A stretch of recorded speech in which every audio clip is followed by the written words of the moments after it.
All right, welcome into episode 6 of the Bearded Federalist Show.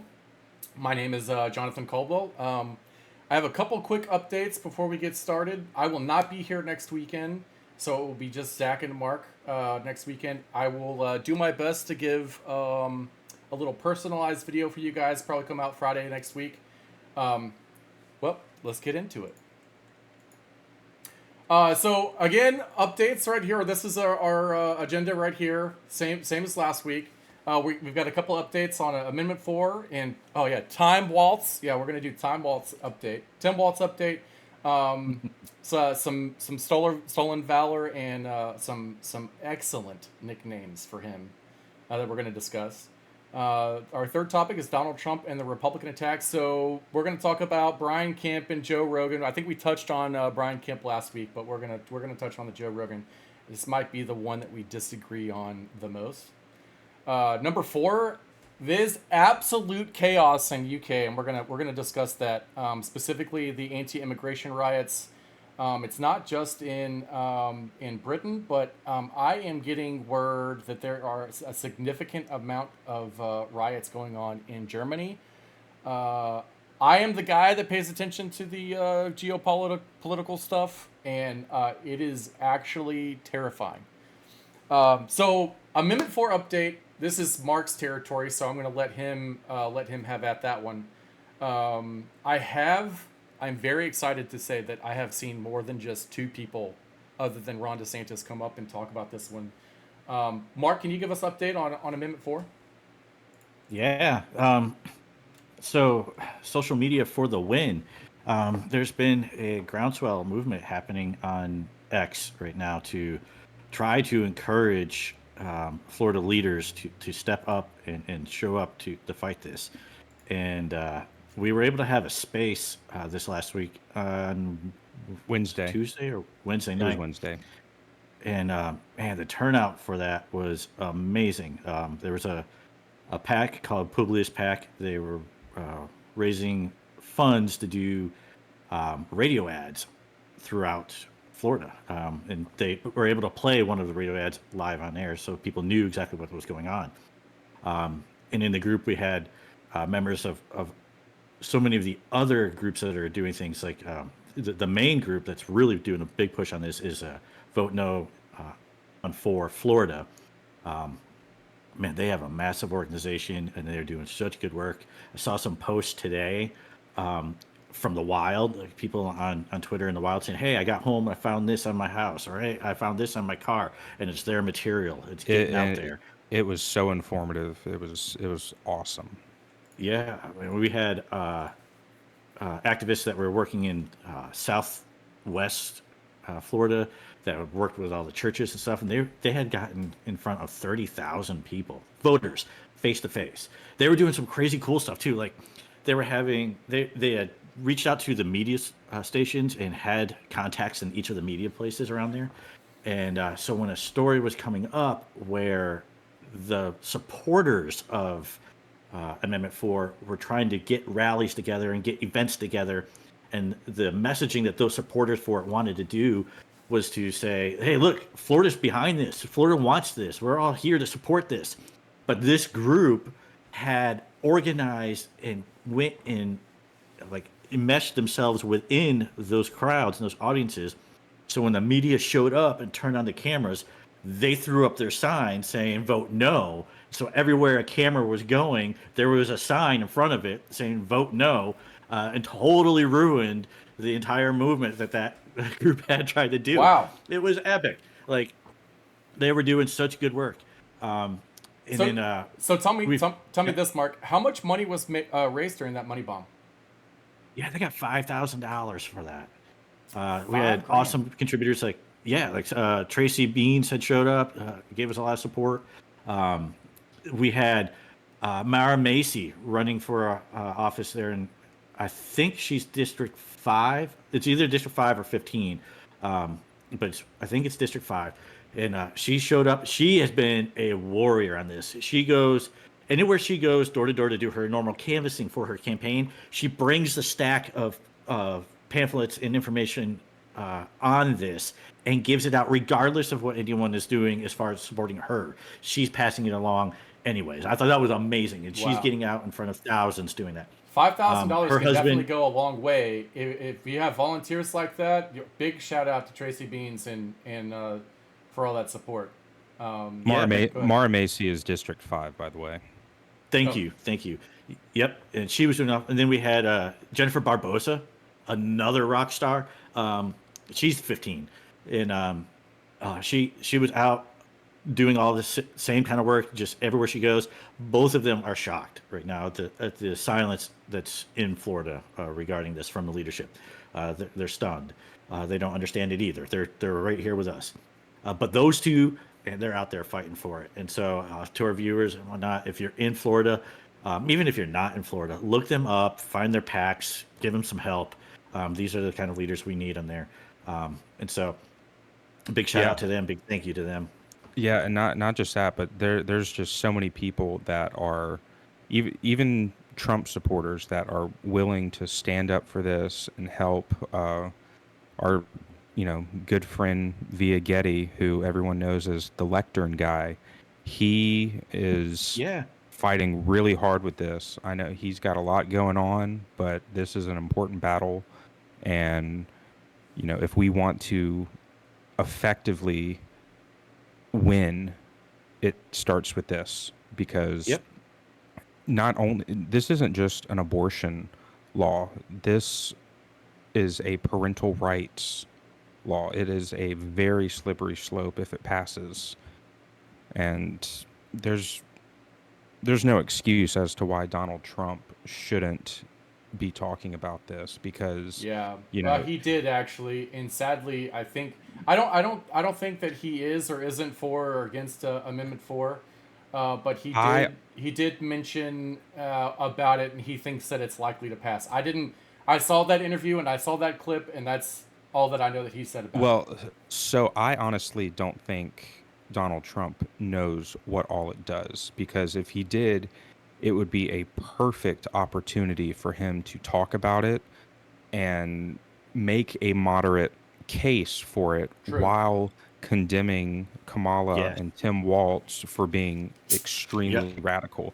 Because Amendment 4, there's no limits, there's no definitions, no doctors, and no parental consent. So this is extremely radical. So I posted something on Twitter the other day about birth rates, and not just in the United States, but in the world. And it's down significantly in some places like Japan. I don't remember the exact percentages, but if you look at the Western style countries, they're down 5, 6, 7, 8, 9, 10% year over year, and that is drastic. I think Elon Musk even retweeted the first person. I think that may be how I found it. But so you mentioned last week or the week before that over 1 million babies in the United States has 1,037,000, and that was just last year. Okay. Yeah. So the number hold on. I got a point here. So Fox News actually had a discussion about the current state of the United States and how we're growing in different areas, specifically on race and if you're born here or born somewhere else and you live here. So the population that was born here is negative like 3 million last year, or 2 million, or something like that. The population that is coming from other countries that were born in other countries is positive the same amount.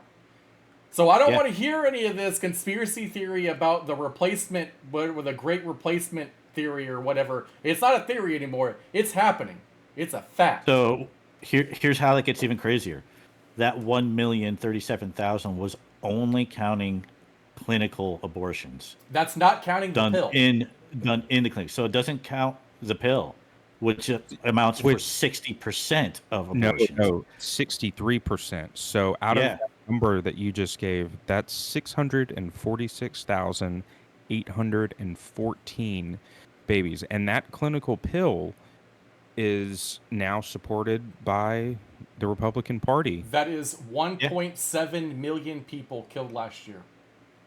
And Yeah. ironically 1.7 million. enough, the abortion numbers are up post vote Roe v. Wade. So it's been made into an issue to the point where abortions are happening more now The since it Amendment was 4 thing overturned. is so bad that even pro-choice people are coming out against it. In that space, we had pro-choice people who were like, one, it's the parental rights issue they had a concern with, so they weren't happy with it. But the biggest thing that a lot of them were complaining about is the massive, like, this thing is so vague intentionally because it wants to have a ton of litigation on this. And so the expense to the Floridian taxpayers on all the cases and trials and lawsuits and stuff that is going to arise from this is going to be astronomical, and that's going to be paid for by the taxes. And so even the pro-choice people are like, this is terrible. This is not what we want. We need Well, something better than this. And so it is ugly all the way around. And those that get informed on it, there's been surveys. Vote No on for Florida did surveys in Florida, and they found that 80% of people that get informed on this reject it. So really, the only thing we have to do is get the message out. yeah, And so that was exactly. And what that space was about. I know we can do that. And the thing is, even with pro-choice people, majority of pro-choice people, at least that I've met, granted, majority of them are younger women who, my body, my choice, unless you're talking about a vaccine, they agree that there should be some limits to abortion, like third trimester, Mhm.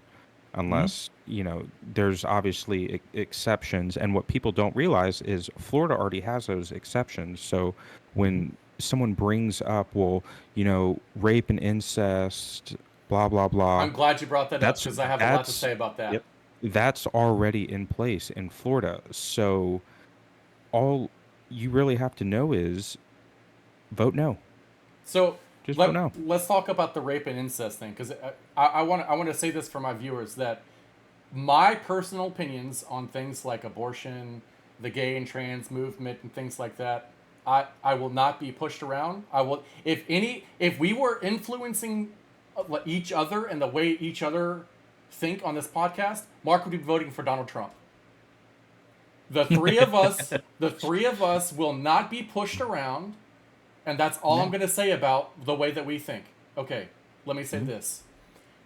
When I was in college, I was against abortion, and the only time that I thought that abortion would be okay would be rape, incest, or harm on the mother. I no longer think that way.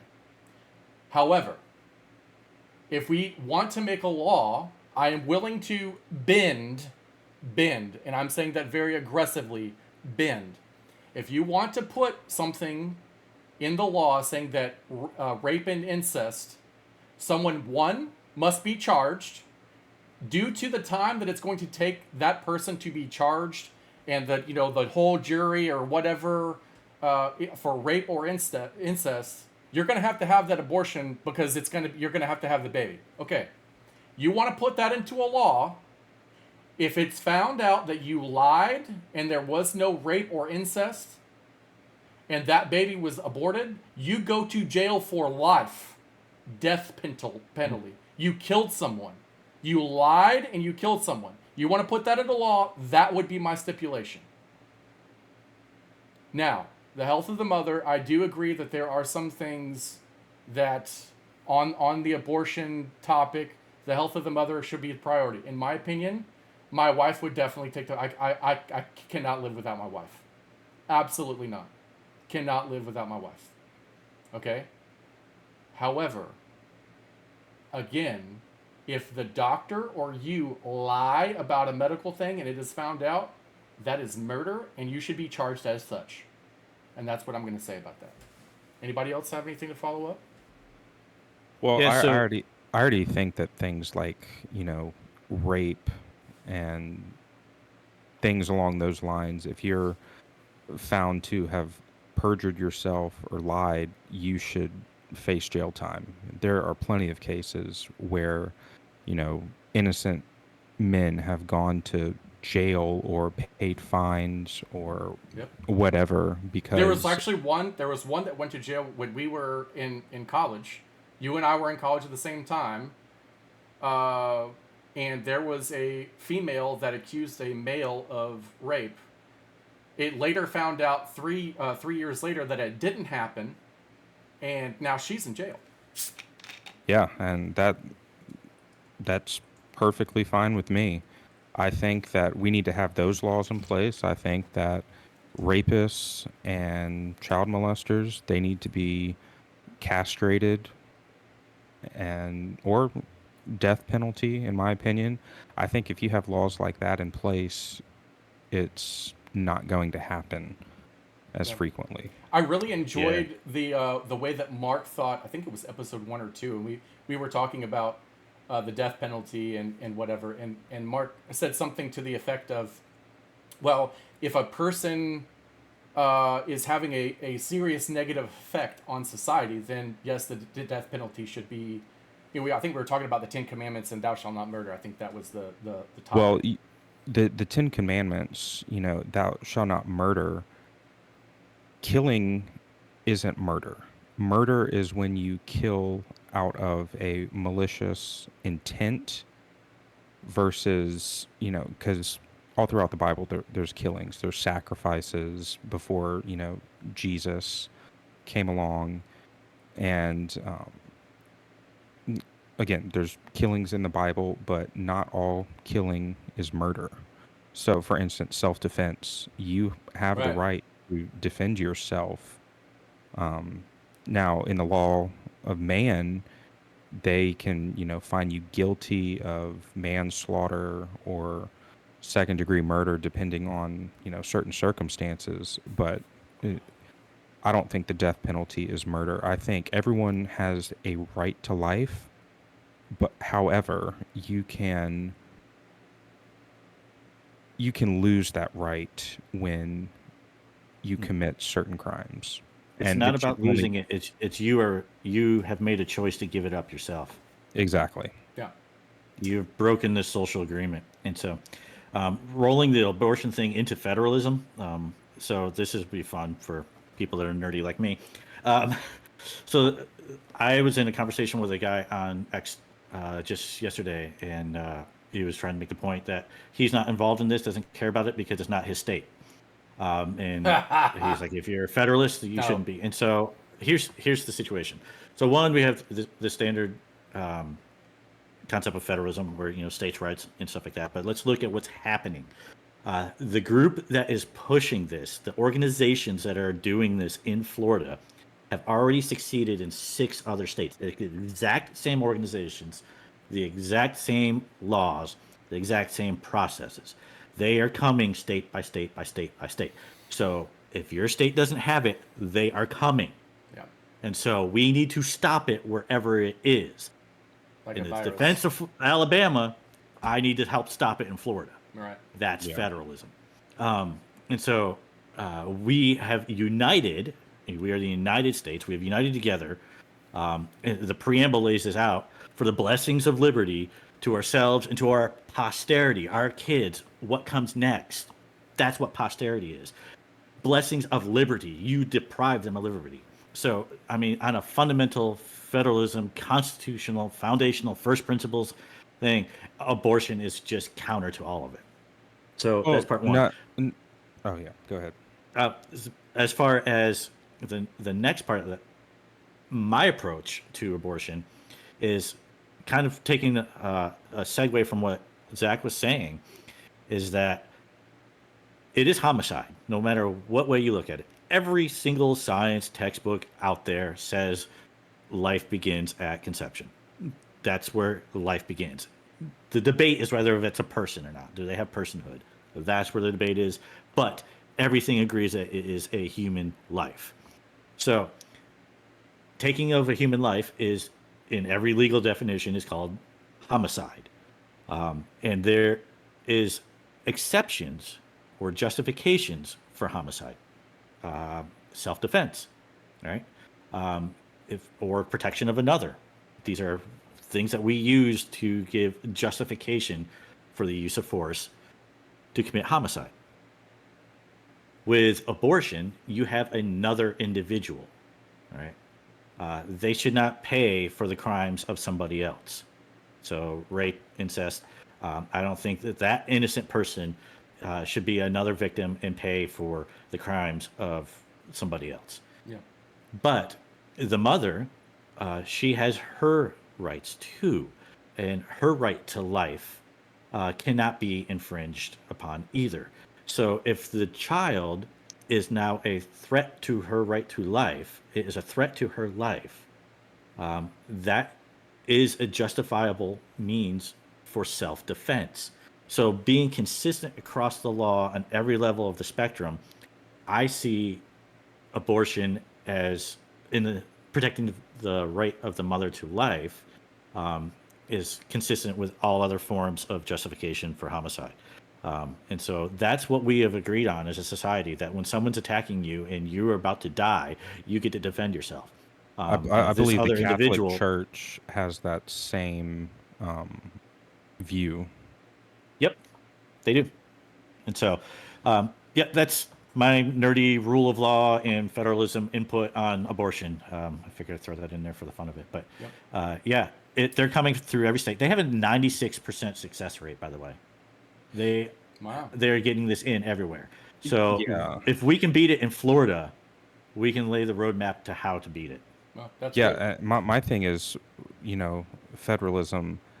There comes a point where, and not talking about religion or anything like that with abortion, I try to keep religion out of it. I Oh, look at it from a morality standpoint. Like, where are we going as a society? Mainly because there's a lot of people out there that, aren't Christian, but there's a lot of people out there that may not be Christian that are still pro-life because it's a baby. And at the end of the day, I think helping another state, especially one that's close to you, you may travel to, take vacations on, they have a right to have a good society. Sin prevails in decaying society. yeah. So The Roman Empire, I will Sodom and Gomorrah. I'll buck the horse here on this one. So both of you know that I have recently, well, I guess the last four years or so, really been reading my Bible and getting right with God and enjoying my faith actually. So I was doing a Bible study probably 3 years ago with a coworker, and we were discussing, I came from a very Greek philosophy style background, and he had to basically reteach me to get rid of that. So I use the Bible, and I use Scripture, and I use my faith in every single decision. If it's possible, I use it. Every single decision. And that, However, so I maybe do one day respect. we'll do it. I do respect using your morality and your ethics and all that stuff. And I'm not saying that it's a bad thing to think the way that you are, but you are using the morals and the ethics that you learned from the Bible. In that, even if you're not using your faith and your Christianity and your religion imprint, you've learned those things already, and you're imprinting it anyway. So I just wanted to put that in there. Yeah, we should. One of these days, we'll do a conversation on of how the founders actually viewed the separation of church and state.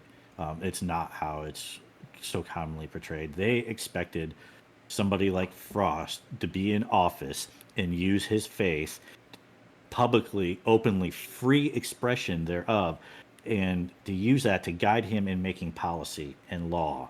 Like, so they expected that. And they wanted to protect that.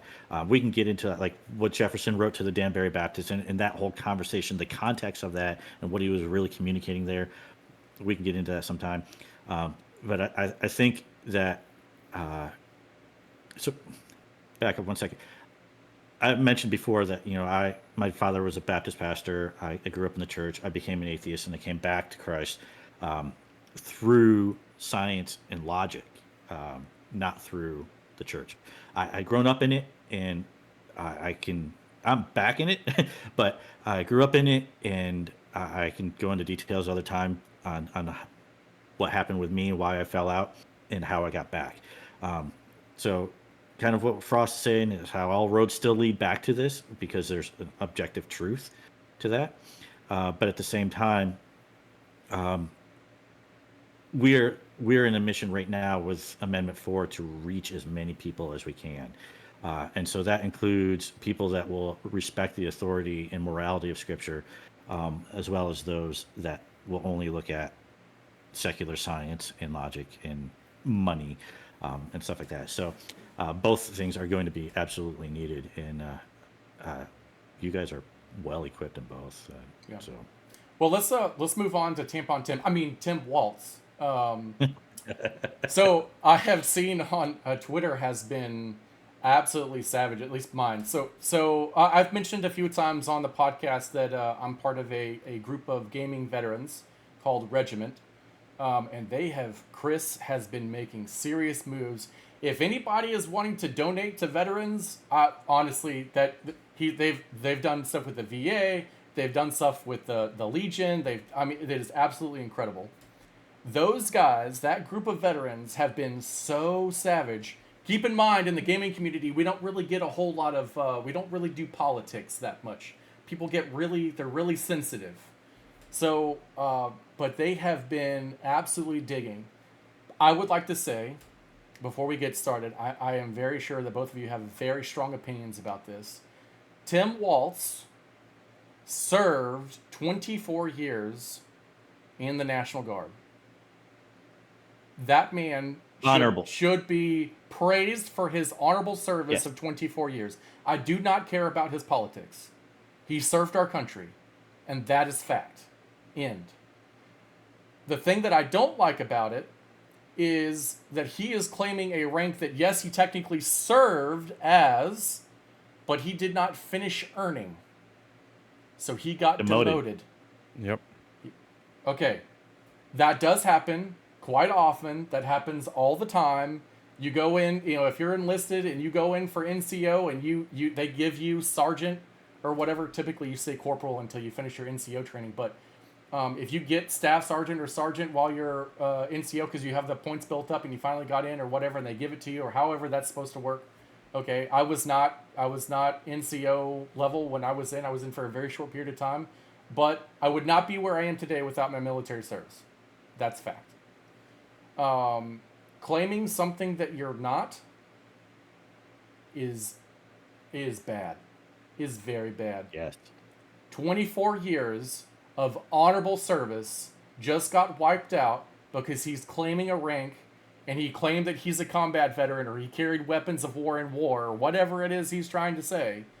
24 years of a man's life is getting wiped away for one little statement. One statement. I also don't really like that the left is really pushing this against J.D. Vance. I saw an interview with Nancy Pelosi, and I didn't really appreciate that she tried to say that J.D. Vance wasn't a veteran, and I don't think he saw combat, but he was in a combat zone, if I'm reading his DD-214 correctly in his awards. Irrelevant. Mm-hmm. It's irrelevant. You should be truthful. If you're a politician, you should be truthful.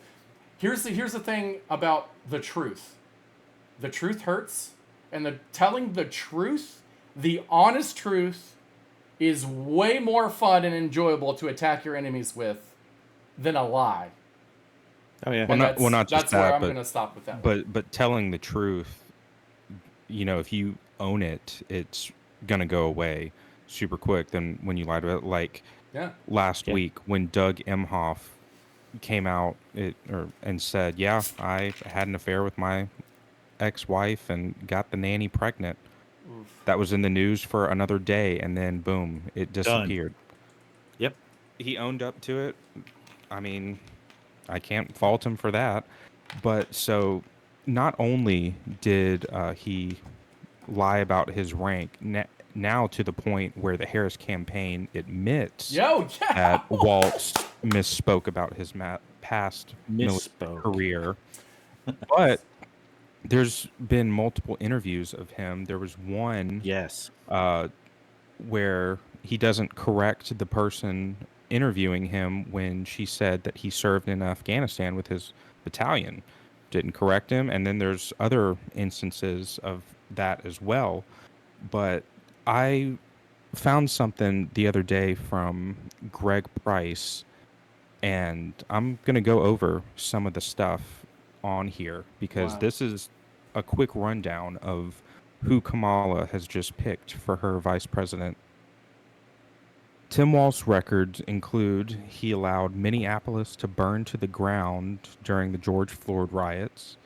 He oversaw a $250 million COVID fraud scheme, which was the largest in America. Wow. And big scam.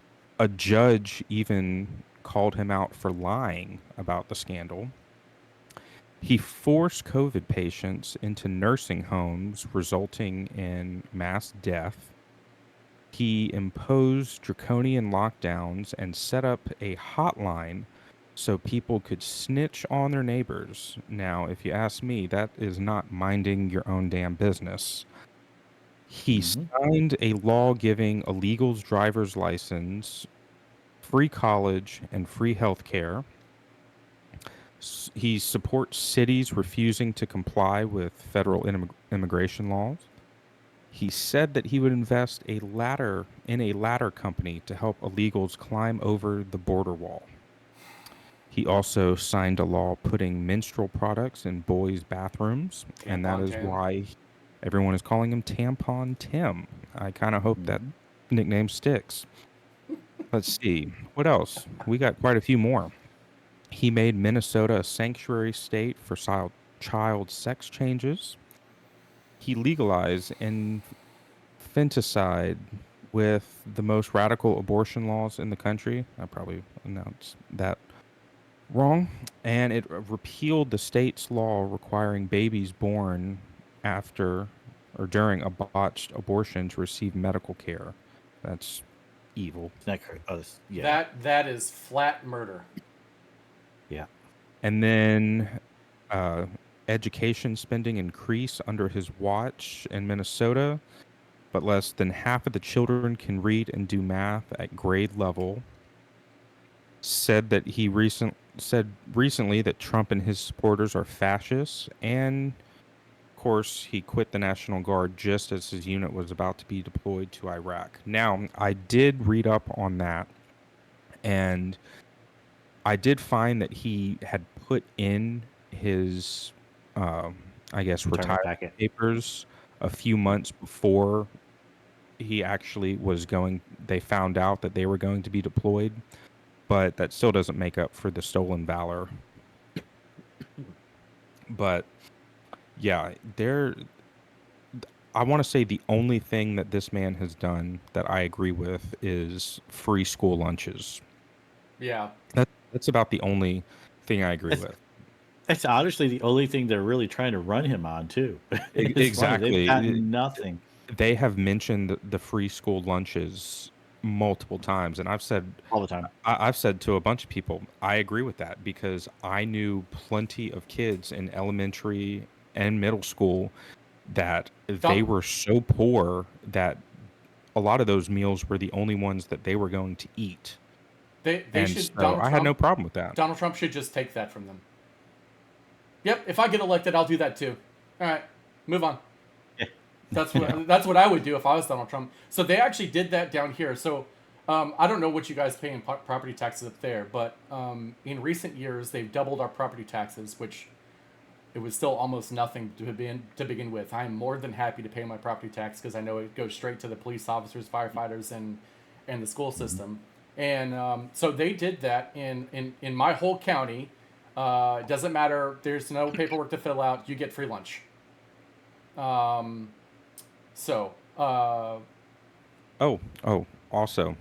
one more thing. I just saw this post from Dustin Grage, if you guys aren't following him. Governor Tim Walz redefines sexual orientation to include pedophiles. Yep. Wow. So I don't know how many of you guys out there hate Trump, love Trump, don't want to vote Trump, but to me, when I see stuff like this getting anywhere near a higher level of government or having any influence over other states, it makes me want to go put my Make America Great Again hat back on and just wear it proudly. And I can't stand Trump, but it's things like this that I'm like, the lesser of two evils may be a false dichotomy, but at the same time, I don't want this in America. I don't want people to look at America and see a nation like Canada or Germany where they just have illegals running rampant. They have rapists going to jail for 2 days while the people that called them, rapist pigs get longer jail time for things that are said. It's just quite annoying. You reading Yeah, that I want list? to. You reading that list? I can feel the blood vessel in my neck shake Right? and shiver the fat on my back. It makes me so angry. I'm gonna have to go to the doctor next week and get blood pressure medication because you read that list out of everything that Tim Walz did. The only thing that makes me feel better is that this life is temporary and that God's justice always has the last word. Yeah. Sure does. Citizens of heaven, not citizens of earth. Go ahead, Mark. Yep. So I wanted. Zach mentioned one person there. I want to just double down and boost up some more. Is Dustin Grage and the work that he's doing? If you do not know who this man is, he is. He's one of us, but in Minnesota. He's just an active citizen in the politics there. Very active in the GOP party in Minnesota. He's boots on the ground. He's been working hard up there for years. The dude knows Minnesota politics inside and out. So all of the information the Oppo information that's coming out and getting spread through not just on X, but Jesse Waters was putting his stuff out there. Dana Loesch was putting his stuff out there. He is bringing out all of this information. So if you want the truth on Tim Walz, go on X and follow Dustin Grage. The dude is a wealth of information. So the only thing that's bad about him is he's an Auburn fan. Yeah. I was literally about to say that. That's the only negative thing I can say about Even him. better, go follow him. Right? So all the more reason. You need something to argue with him on. Yeah, I mean, come on.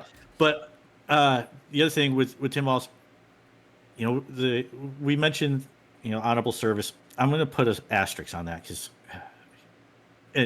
he was a master sergeant, right? He made it to E9, which is a sergeant major, but he didn't stay there. It wasn't so master sergeant is E8, okay, in the Army, but you also have first sergeant, which is an E8, okay? They're both the same rank, but they have different roles. They have different jobs. Just like a master sergeant is going to. Yes, a master sergeant is going to be more administrative stuff, where first sergeant leads troops. Yep. Okay, and often as an E8, you will have both roles. That's normal. Same kind of thing happens at sergeant major. You have a sergeant major and you have a command sergeant major. Okay. He was a sergeant major and then he was demoted back down to E8. You don't get demoted for honorable service. Something happened. I don't know the details on that. I have not had the time to look into it. I'll try to bring that information next time. Hold on a second. So I actually follow a guy on Twitter, and his tag is Stolen Valor. And he actually made a whole post about it. So basically, what happened? from what he can tell from the DD-214 and what he's been able to pull up on him, on the whatever Veteran Affairs database or whatever it is that they gave him the rank preemptively, and he had to like finish classes or finish whatever, some type of training or whatever. He didn't finish it, so when he retired, he lost the rank and went back down to E8. So it's not that he didn't do anything dishonorable or anything like that. He just didn't quite earn it, and so he didn't stay in that rank when he retired. But he's still claiming it. So for me, when I was medically retired from the military, so that last year I was on rear detachment, still supporting my unit that was deployed. I was on rear detachment, going through the whole medical process to get out. And so during that, the initial stages of that, I was recommended to the board to get my E6, right? And so at that moment, I went through the board process. I got the P designator, but I didn't go to BNOC, which was what you would go through the training to do that. And when you get medically retired, even with the P, they can grant you the E6 rank, because you were promotable when you got out. But I went out as an E5 because I was like, I didn't complete that. And so long story short, I went out as E5 with that. But to this day, I still don't consider myself a staff sergeant. I wasn't a staff sergeant. I never spent one day serving as a staff sergeant. And I didn't complete the process to fully be that. I've seen also in the Army, you have corporals that are company level selected corporals that are not DA, Department of the Army selected corporals. So they're not a full NCO, but they're fulfilling a role. And so they haven't earned that title or rank, even though it's crazy complicated. But a lot of nuances there. But yeah, it sounds what that happened. So I was going to bring up a few more things to add to this super long list. Oh gosh. He replaced the flag of Minnesota with an updated flag that is essentially the Somalian flag. If you guys don't know, Somalia, there's the biggest Somalian, I guess. Dearborn. Yeah. No, that's in Michigan. No, they're in Minnesota. It's essentially New Somalia. But yeah, that's one more con. He had a DUI years ago from driving 96 in a 55, and then he lied about being deaf to the police so that he could avoid arrest. And it's on video too. Yeah, and now he's trying to, claim the victim on that. There was another that I was trying to find on Dustin's profile of something that he had voted on. Oh, here it is. All right, so Tim Walz not only believes in abortion at all stages of pregnancy, but even after birth. Walz accidentally voted in favor of H.R. 4712, which provided medical care to babies who survived abortion, but then reversed his vote. And apparently he didn't mean to vote on that. I'm sure he was probably the only one and received a lot of backlash, which is why he reversed that. But yeah, this man is just terrible, and I think Democrats are pretty stupid not to pick Shapiro because, to be honest, I don't know if I could have dug up so much on Shapiro than I could on Tim Walz, because Shapiro, it's a 3-letter word. It's called Jew. Exactly. But I mean, Shapiro was moderate, could have brought some of the party together, gotten more independence. But I just, this guy seems more liberal than Gavin Newsom, and that is saying something. Yeah, let's look at that from a tactical position too for the Democrats. Minnesota is going blue, so like that is a done deal. It has been blue forever, So selecting a governor from there doesn't deliver you a new state, doesn't give you anything as far as Yeah, electoral they're gonna college. lose So Pennsylvania. so Like, what was the advantage? so I'm starting to think. Okay, so last week we talked. Mark, you really pointed out that the presidency really doesn't matter.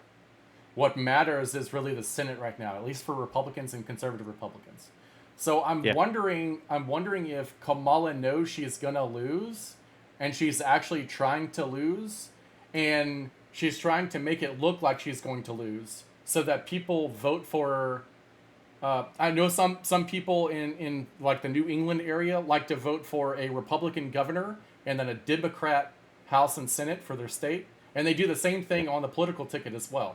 So they and that is because they don't really want anything to change, and they want it to be a stalemate. They don't want anybody to get anything done. They don't want more taxes or anything.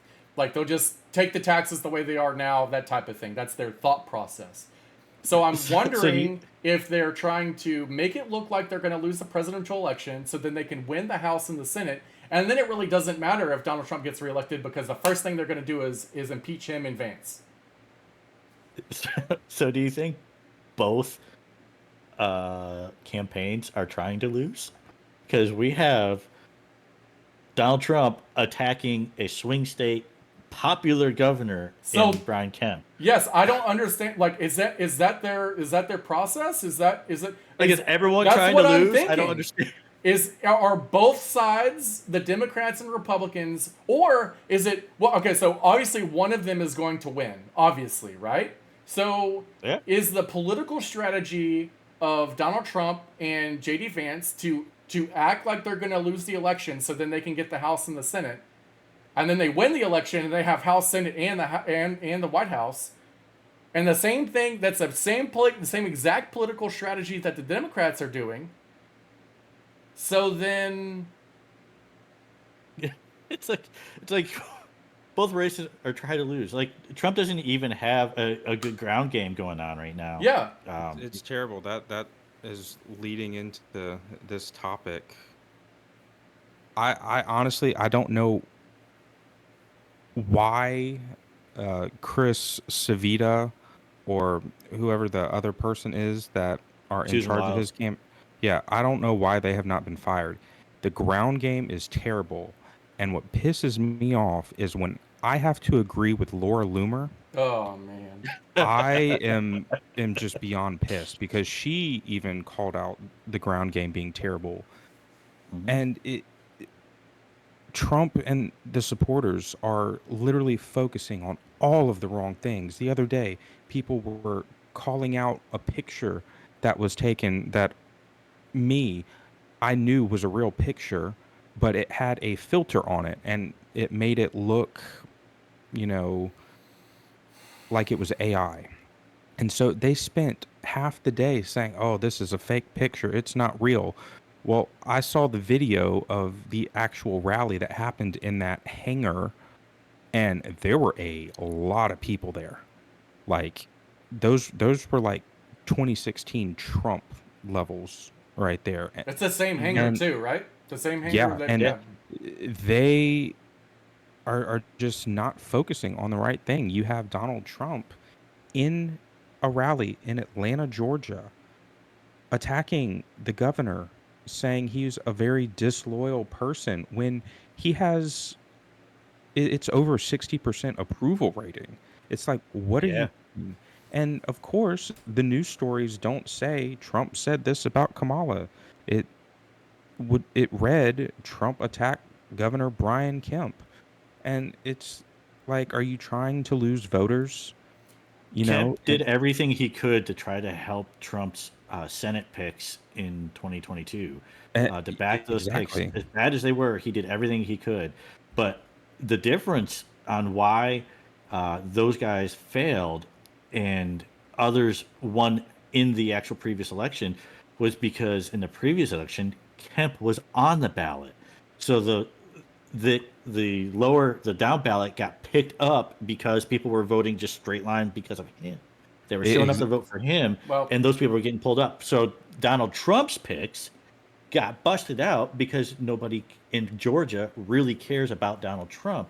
They love Brian Kemp. And so to go into Kemp's home and punch him in the teeth while his family is watching is not going to be a good tactic to get a swing state. And I love how Donald Trump wants to be like, oh, Brian Kemp is he's not MAGA, he's anti-MAGA or whatever. And Brian Kemp just said like yesterday or Thursday or something like that he's going to campaign in his state, and he said, and I quote, I'm going to win this state for Donald Trump. But he's anti-MAGA and he hates Trump. I don't. Right. What? Yeah, No. it's and then like he's pissing off the right from that side, and now he's pissing off independents because Joe Rogan, who is literally the most popular podcaster on this planet, every platform. Exactly, every single platform. And of course, Joe Rogan came out the other day and just he was saying something nice about RFK. It wasn't even an endorsement. Yeah.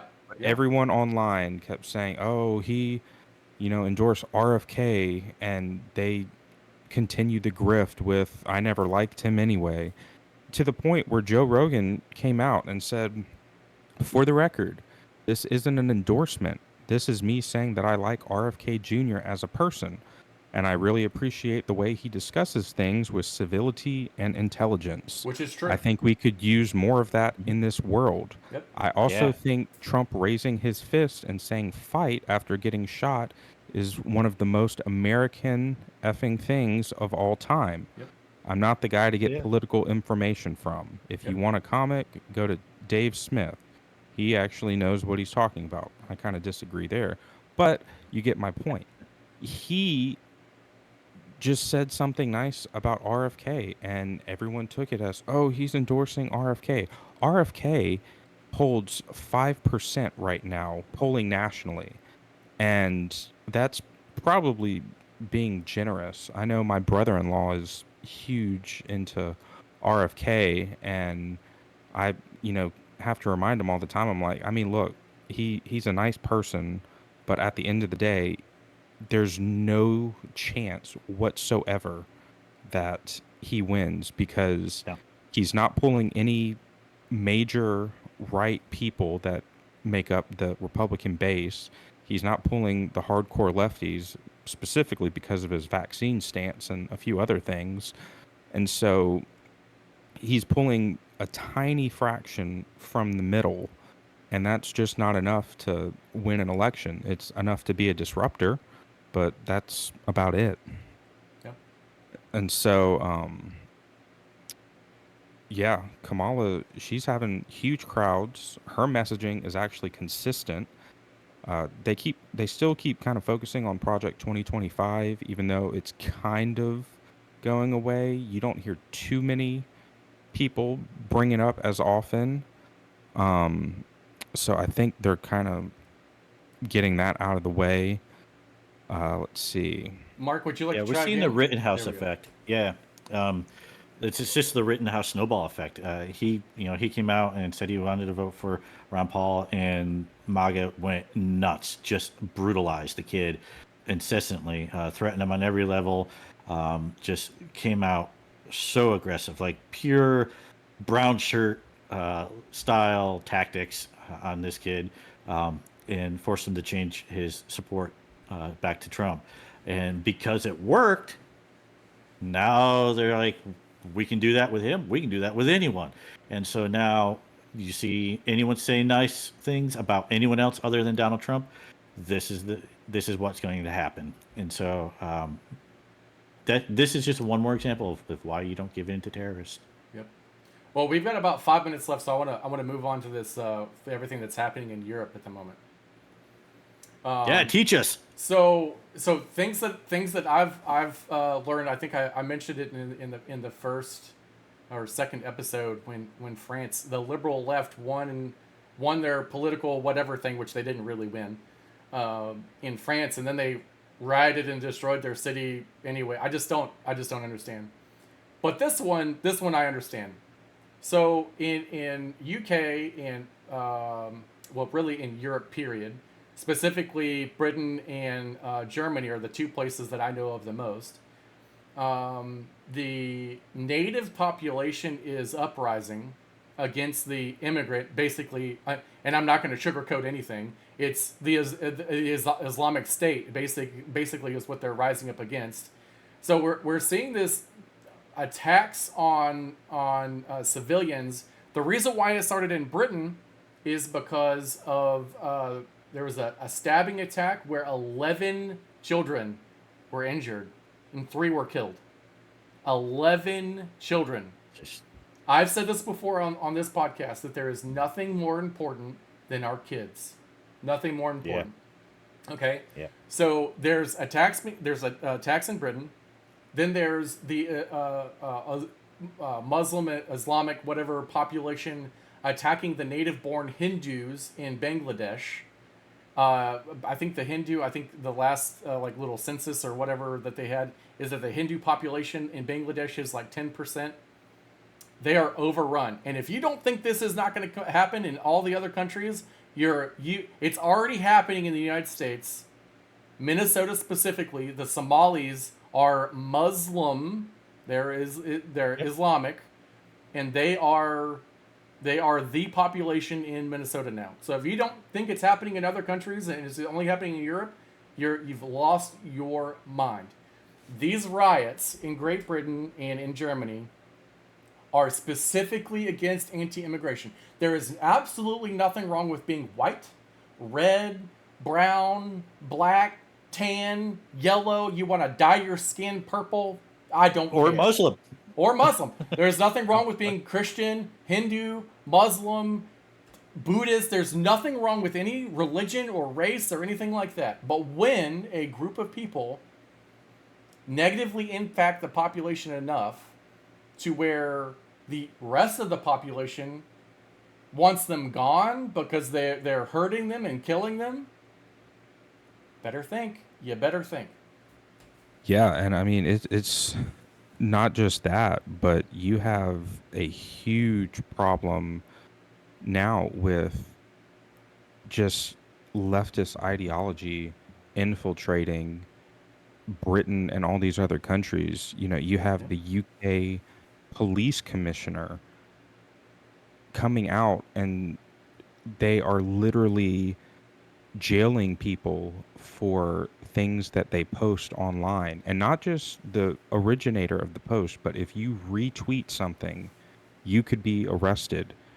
And the UK police commissioner said the other day something about extraditing US citizens for some of the things that they say online, and I almost fell out of my chair laughing, because with as many guns as we have, that wouldn't happen.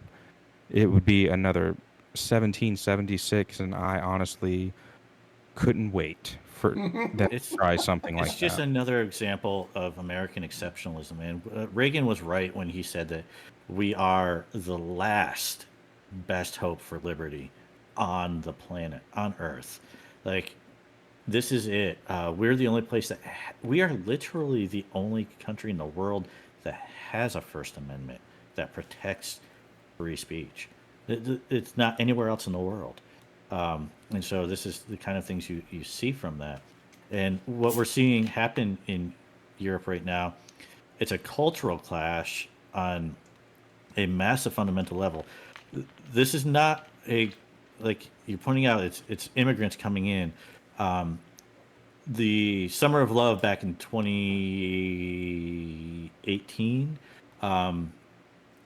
that was going on 2020, that phase there in the Muslim Brotherhood uprising that was happening across Europe, and all of those, you had the war in Libya, you had what happened in Egypt, you had all sorts of stuff going on, and so there was a massive refugee exfil happening from all those regions going into Western societies, Western cultures. And it was a massive overnight influx that happened. And so the people were not coming in and assimilating. They were coming in and bringing their culture with them. And as we've covered in previous episodes, This is a culture that values death more than the value life. Like, it's just completely the opposite of Western values. And so this is something that has slammed into them overnight in mass numbers. And it's really got them riled up because they see their whole way of life coming under direct attack immediately because of this. I'm born and raised upstate New York. I moved down here to Alabama. Guess what that makes me? I'm a Yankee carpetbagger, right? You're all And Yankees because to there's me. a culture here. If you live north of I-10, you're a Yankee. Right. There's a culture here that's different from the culture up there. And don't you dare bring the failed culture from there to something that's beautiful here. Yep. If you want to be here, we will gladly accept you. You need to assimilate. If you're going to come here, you're coming here because you like what you see here. What you like and what is so beautiful about here is what the culture provides. Culture is upstream from politics. Politics is downstream from culture. Like, what you have happening in culture rolls into the political world. And so when you see this happening, the people in Europe are fighting for the Western institutions, the Western values, the Western things that created the greatest engine for individual liberty and economic prosperity the world's ever seen. And so the people are fleeing there because they know that it is a prosperous, safe, free place. But then they're bringing their culture with them, and that is overwhelming. And that's what we're seeing. It's an absolute culture clash, and it's not going to get any less. Just by proponents of their own culture and faith, Muslims have a lot of babies.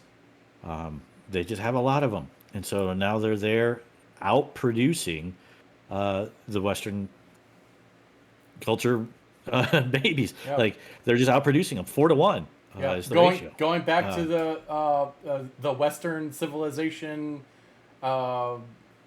baby. Well, yes, the abortion and all that stuff, but the reduction. Like, we're just not having babies anymore. We infertility issues and I guess I would say financial issues and the state of the world. I mean, who wants to have a baby right now with all the craziness? I mean, I'm one of those people that we're actively trying to have a baby, but I know maybe I'm sheltered in my line of work and that still doesn't mean that I don't want kids, but absolutely. So wild state of the world. So I guess you think we should close it up. Again, I will be here next week, but I'm going to try to do like a little 30-minute video for you guys on an update. And so you guys will have Zach and Mark next week's. But so until next week, see you guys for episode 7 next Saturday. Peace out. Thanks for tuning in, Phoebe. See y'all.